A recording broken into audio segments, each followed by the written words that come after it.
You must be Bonerific 69. Welcome back, everyone. It's Charlie. That was the most bonerific episode of Agatha all along. This time we should be saying it was Billy all along. It was Wiccan all along. There are a whole bunch of Easter eggs and references. The episode was pretty much a Billy backstory explainer episode to explain how he did come back after WandaVision.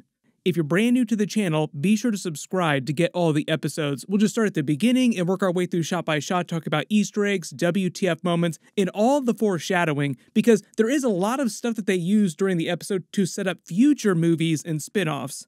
Wanda's dead. Word on the street is Sword used Vision for parts. And the twins. Cannot believe they got Evan Peters to come back as his Ralph Bohner character, now known as Bonerific, doing one-man shows in Paramus, New Jersey. Love the fact that he was willing to give them the information in exchange for their attendance at his show, just because it was doing so poorly. Like, please, I need to get some bodies and some seats. I know there are a lot of questions about what happened to him after the events of WandaVision 2. He kind of alludes to it during here, but there are a lot of deleted scenes from WandaVision that they released in the last year or so I'll talk about that when we get to that part of the video. There are a couple funny jokes about him still having abilities after the events of the Hex. But the actual episode title was Familiar by Thy Side, which is a reference to like the next line in the Ballad of the Witch's Road. That's the whole trope they've been doing episode to episode. Each of the titles have been lines from the Ballad of the Witch's Road. But that's also what they called Billy before this too, as in a witch's familiar. Like I said, it's mostly meant to be Billy's backstory explaining what happened to him after WandaVision, how he came back inside Teen's body, aka Billy Kaplan, now confirmed to be Billy Kaplan, which is a little more comic book accurate, but as they tend to do in the MCU movies, the TV shows, they change some aspects of his comic book story. But the actual opening scene, we see Billy Kaplan, aka the original version of Teen before young Billy Maximoff's soul inhabited his body, preparing for his bar mitzvah, which happens at age 13, just giving you an idea for when this took place. Basically coinciding with the WandaVision finale. This tree from his ceremony inside the Jewish faith is meant to represent the Tree of Life, but because we're in the Marvel Universe, you could also look at this as a wink at Loki's multiverse tree, aka the World Tree Yggdrasil. They performed the actual ceremony, and you notice on the cards here it reads the Magic Mitzvah, confirming that his name was Billy Kaplan, but also the magic term too. Like they said that Billy Kaplan, before Billy Maximoff came along, was obsessed with magic. Also notice the way they spell magic with a K. They also subtitled that in episodes, so if you watch the episodes with subtitles, anytime someone like Rio or Agatha talks about magic itself, they use it with a K. These are meant to be Billy Kaplan's mother and father. He's wearing blue, which also happens to be the color of Billy Maximoff's magic when it manifests, in the blue light at his party afterwards. So lots of blue coloration here, and there's also a lot of Easter eggs inside Billy Kaplan's life, foreshadowing things that happen on the road. Mostly because the road is this magical alternate dimension that conforms itself to each specific witch. So if Scarlet Witch went and walked the road on her own, it would look different for her. They use this early party scene just to show you that he had a good relationship with his parents, his friends, his school. Generally, his life was meant to be very pleasant. He goes to a palm reading, and you find out that his parents hired Lilia for the party, setting up a bunch of future stuff. The reason why she doesn't recognize him later during the events of episode 1 when Agatha came to find her is because of the way the sigil works, confirming that she's the person that put the sigil on Billy. The minute she put it on him, she forgot everything about him or ever meeting him. Clear that a long journey lies ahead of you. This journey will be one of great transformation and... When she talks about the long journey, the great transformation, she sees it's foreshadowing for his eventual death, Billy Maximoff yoinking his body, transforming into Billy, basically. Also his literal journey in walking the Witch's Road. When the lights flicker, that's her powers actually working, like magic is being channeled here. She's not just pretending like she was initially when Agatha showed up. The lifeline being broken in two is literally a reference to his actual death. When she tries to play it off like it's no big deal, saying that he's changing, becoming a new you, he literally becomes Billy Maximoff. When she says the tower reversed, that's her seeing the future of her trial in what will probably be the events of episode 7. I think it's a reference to gravity reversing here in the trailers with everyone flying through the air. Within the world of tarot, the tower is widely associated with danger, crisis, sudden change, destruction, higher learning, liberation, which is basically all the things that are happening to Billy in the last couple of episodes. When he mentions the early Argento vibes, that's the horror filmmaker Dario Argento. One of his most notable works is the Three Mothers film trilogy, a triumvirate of ancient witches who were determined to rule the world, foreshadowing him eventually joining the coven to walk the road. We find out that she's the person that actually drew the sigil. My early theory was that it was actually Billy that tried to do it himself, so this is actually a bit of a surprise. But the reason why she calls it out later, saying that it's kind of sloppy work, Agatha also clowns on it too. So technically Agatha was clowning on Lilia because Lilia is the person that made it. The idea is that she forgot after making it just because that's the way the sigils work. Like the witch who cast it would not remember that she cast it. Which is why right after this, when she sticks it in his jacket pocket, she doesn't remember that it needs to go to Billy Kaplan. She just says, this needs to go to somebody, I don't remember who, because she literally does not remember who. They mentioned something's happening with the anomaly in Westview. That's what regular people outside the Hex called it inside the MCU. It's the same thing with the blip in the snap. Like Thanos' snap was called the blip by normal people in the MCU because they didn't see that he was snapping his fingers. They just heard that a purple space alien killed half of all life in the universe. This is also to remind you that Billy said he was from Eastview, which is where this is taking place, why Billy Kaplan here was outside of the Hex when this is all going down. He notices the sigil, the Hex coming down. This is the finale of WandaVision, like I said, like this is all going down the last couple moments of the episode. His mother is distracted by the Hex, crashes, and it kills Billy. R.I.P. to Billy Kaplan. A lot of people asking, if he had the sigil, why didn't the sigil save Billy Kaplan from dying? My assumption, just based on the way that Rio talked about magic being kind of ambiguous in that way, is that the protection sigil wasn't meant to protect him in that particular way. We hear his heart stop slowly, and all of a sudden young Billy and Tommy's voices saying goodnight to each other as the Hex is coming down. Like the last couple seconds as the Hex is coming down, their bodies are destroyed. In the way they play this, young Billy's soul immediately jumps into Billy Kaplan's body like no time goes by. As he comes to, he immediately screams Tommy because like he just remembers seeing Tommy across from him in his bed. And the reason why he jumped into this particular body of Billy Kaplan is because it was just like the nearest dead body available. It's meant to be a callback to Rio's other comment about the way magic works with the summoning spell, being ambiguous about summoning her because she just happened to be the most powerful witch closest by. The other side of this too is the sigil doing its work so Billy Maximoff doesn't remember everything about the Hex.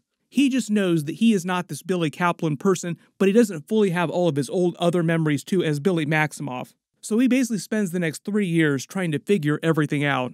You notice that Alice is one of the firefighters on the scene. He actually sees the other witches from the Coven in various places across these 3 years, all because they're within a 3-mile radius. That was the whole deal in episode 1. Agatha said that one of the rules of being a witch is that you can basically find enough within a small radius to form a coven. Maybe there's also some aspect here where because of his power, he's drawn to other witches or other witches are also drawn to him. And he basically has to play this off as if it's amnesia with him trying to figure out where he is, who these people are, what's going on just in general. Basically start his performance pretending to be Billy Kaplan because that's who everybody thinks that he is. We also find out that he has telepathy. They weren't super clear about this during WandaVision, but Ralph Bohner later clarifies that young Billy was telepathic, so you do kind of hear a little bit of that going on during WandaVision if you go back and you watch those episodes. But it's not a result of the crash or anything like that. He was always meant to be telepathic, one of his many abilities. Most of his powers inside the MCU are the same as Scarlet Witch's powers, like he has reality warping, he has the same access to magic that she does, but it's not chaos magic. The way that Agatha talks about it later, she says that he has big magic, as in crazy powerful magic, on par with Scarlet Witch. Maybe not quite as powerful, but eventually someday he might become as powerful.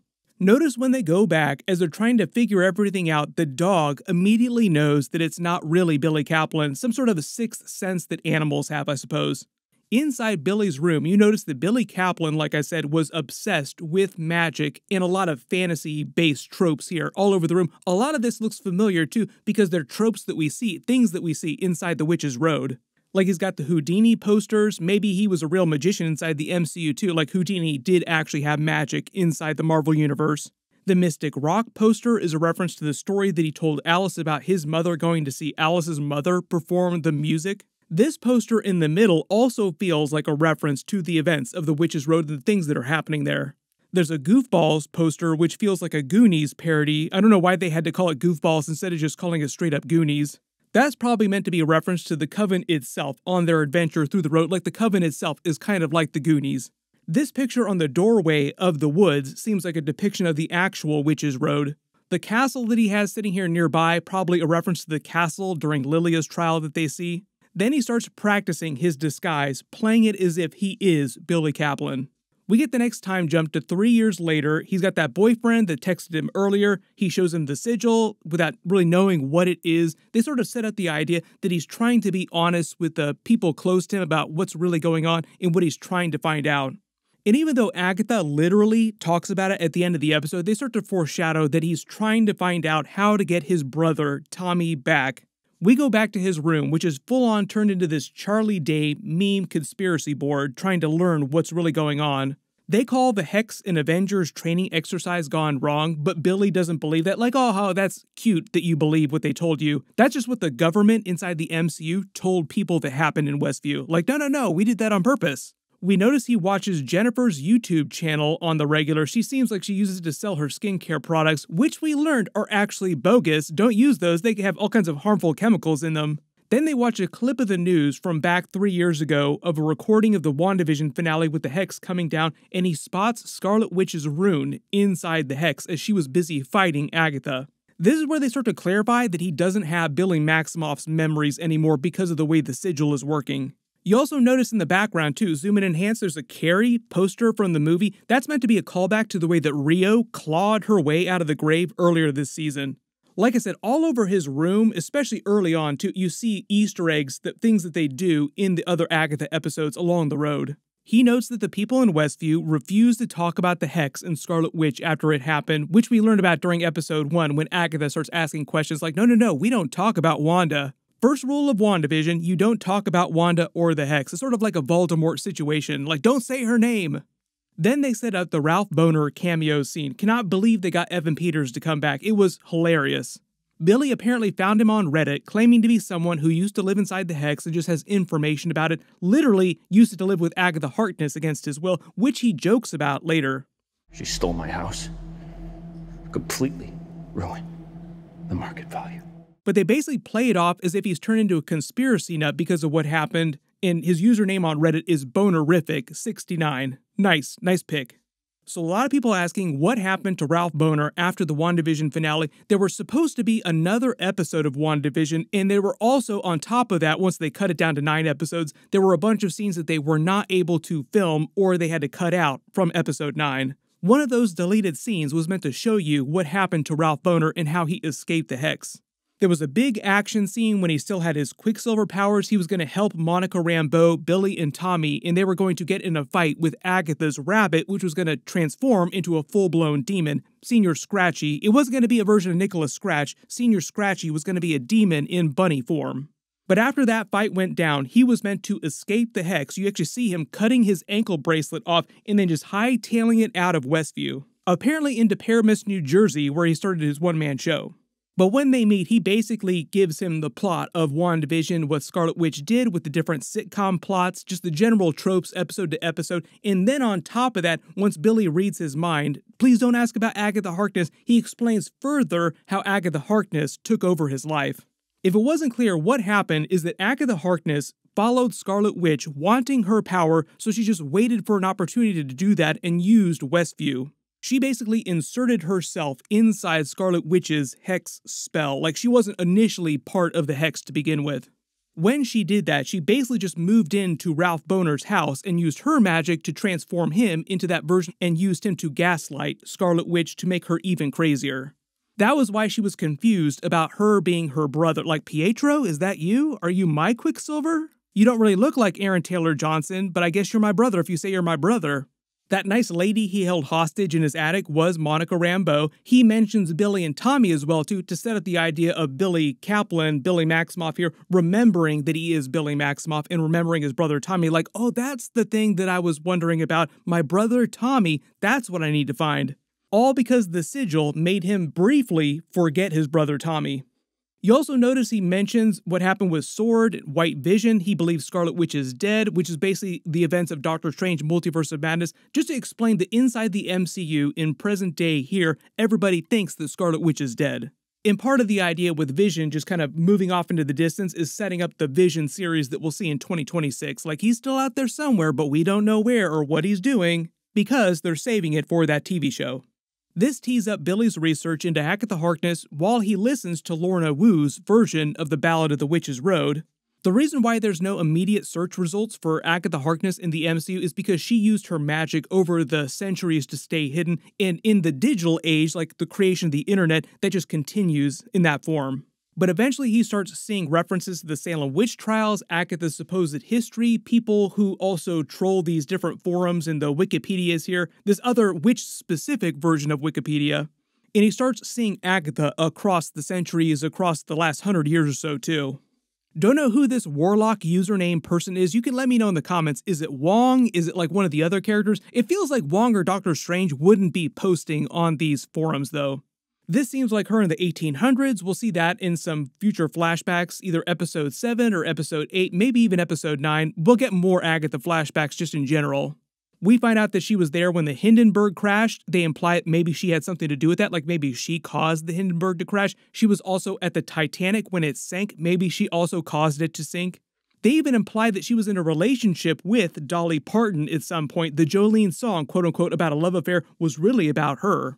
Then he spots that she was the only survivor of the Witch's Road and starts learning more about the Witch's Road and remembers that he's actually literally listening to a song about the Ballad of the Witch's Road. Then using his little list here to confirm that it is Tommy that is his main first goal in getting people back. Like first Tommy, then we look into getting Mom back. So for those of you wondering who's going to be cameoing later in this series, I think the chances of Tommy showing up by the end of the series are pretty high. Maybe some sort of Scarlet Witch reference to or her in the background. Joe Locke claims that he has not met Elizabeth Olsen in real life, but that could just be him lying. Then we basically get the rest of the events of episode 1 when he went to Westview to find Agatha Harkness, and it's meant to be the events of episode 1, but from his perspective, and they mostly play it like a comedic scene, showing you all the funny things that Agatha did when she was still trapped inside the spell, thinking that she was the mayor of Westview. Briefly stops at his old house because you remember he does know that he is Billy Maximoff now. And they reveal the reason why he broke into Agatha's house was because the spell to break her out required a personal item of hers, which he uses as her brooch. Also the idea that it was personal to Agatha, closely personal, because it had Nicholas Scratch's hair inside the brooch. Notice you can also see her talking to Rio, but you can't see Rio. That's because of the way Rio exists as the cosmic entity Death in the MCU, Mistress Death. She can make it so that she only appears to people she wants to see her. Couple other noticeable, funny details here too. She's wearing one of Ralph Bohner's t-shirts from one of his family reunions. He points out a bunch of true crime genre tropes, like, oh, you're trying to cast me in this different role, but that's not really who I am. He breaks the spell, then there are a couple time jumps forward to present day, showing you a couple key moments, like her trying to deduce who he really is behind that sigil. And you basically see what it looks like from his perspective. Like, he speaks his name and it sounds normal, but from someone else's perspective, like Agatha's, they can't hear the name. Then we jump back to the actual present day of the end of episode 5 with Agatha clawing her way out of the mud. I'm sure Kathryn Hahn loved filming this scene with all that goop all over her. Billy breaks the sigil himself because, like Agatha said, they're broken when they're no longer needed and he no longer needs it. So now anybody can hear him talk the truth about himself. She proceeds to make fun of him, implying that eventually he will crave power just like everyone else, including her, like, oh, you don't want power now, but just wait, eventually you will. Part of this, I think, is Agatha trying to make him go dark, like, you're just like me, kid. There are a lot of questions about this next detail too. She claims she figured out it was Billy Maximoff from the start, claiming that he and Scarlet Witch have the same tell, but won't tell him what the tell is, so like he has no idea. My early theory is that the way he twiddles his fingers, just like the way the Scarlet Witch does when they're trying to use magic. You also realize Agatha tries to make Billy think that he killed Lily and Jen, which he did not because we see footage of them in later episodes. They'll be back. I believe right now they're just trapped below the Witch's Road in this underground cell here. Not really clear what this space is, but we'll probably find out in next week's episode. All because next week's trial is supposed to be Lilia's trial. There are a couple other interesting things that Agatha reveals here too. Like, she kind of figures out how he came back by himself, even though he won't fully reveal to her, and he doesn't understand himself even to begin with. She basically describes it as seeing an empty vessel and just jumping into it, and it being against the rules of magic, which I think they might get into when they do more of Rio's backstory in future episodes. Like, I think the idea in the MCU is that the rules of, like, just cosmic existence are that when you die, your soul, your spirit, has to travel to another dimension. Kind of like on Moon Knight, where you see him die and then go to the Duat. Maybe there's going to be some kind of consequence for him breaking that rule. We'll see about that, but the way that he talks about it is that he can sense Tommy's soul somewhere in the universe, like the multiverse somewhere, but he doesn't know exactly where. So that's why he's walking the witch's road, to literally find out where his brother is and bring him back. Then probably to get the rest of the family back together. Like, then we find Mom, and then we find out what happened with Dad. What they'll probably do, though, is they'll just extend that over the next couple of WandaVision spin-offs. Supposedly there's going to be another WandaVision spin-off in addition to the Vision TV show, but we'll see what that unnamed spin-off is going to be. Maybe like a Billy and Tommy show. They have a little standoff. Billy makes it seem like he's going to try and take her out, but he can't get his magic to work right. But the way they play this, Agatha clowning on him, makes it seem like it's more of a mental block, and he has to throw a tantrum currently. Like, the only way for him to use magic is for him to completely lose it. Just based on the progression episode to episode where the characters are developing, we'll probably see him get a little bit better at controlling it by the finale. But this is just a way to explain why he's not walking around all the time now with his full crown on, like Scarlet Witch would walk around with her full outfit on all the time. A couple other really interesting follow-up details here too. They address Doctor Strange and the Multiverse of Madness and why Scarlet Witch went to another dimension looking for Billy and Tommy instead of just looking across to the other town right next door for this version of Billy, her version of Billy. Agatha tries to play it off like Scarlet Witch didn't care enough to look for him, but I think that's meant to be a misdirect, like she's just messing with Billy's head.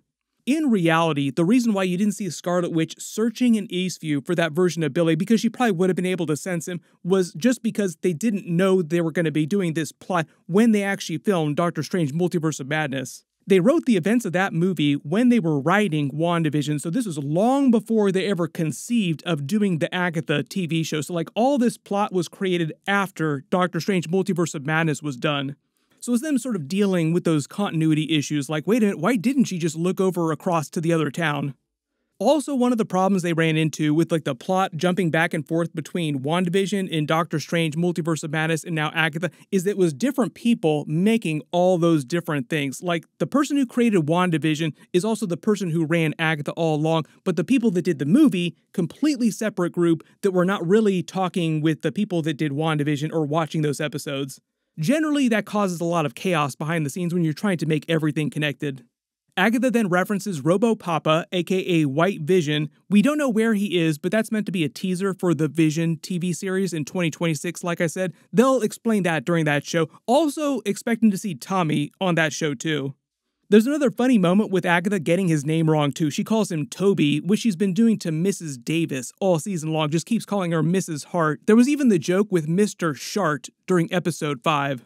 They call a truce, then walk down to find the next trial, and you notice that the Witch's Road is now yellow, as in Yellow Brick Road, because next week's episode is all about dealing with those pop culture tropes and depictions of witches which Lilia does not like and feels are incorrect. Like, they all play different versions of popular witches from the movies.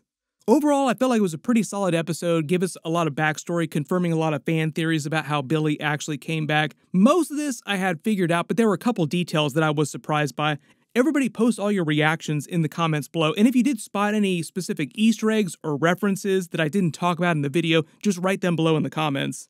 I'll post an episode 7 trailer video tomorrow, and my full episode 7 video will post next week after they release it. So everybody click here for that episode 7 video. I'll update the link as soon as I post that, and click here for all my other Agatha All Along episodes. It really was Billy all along.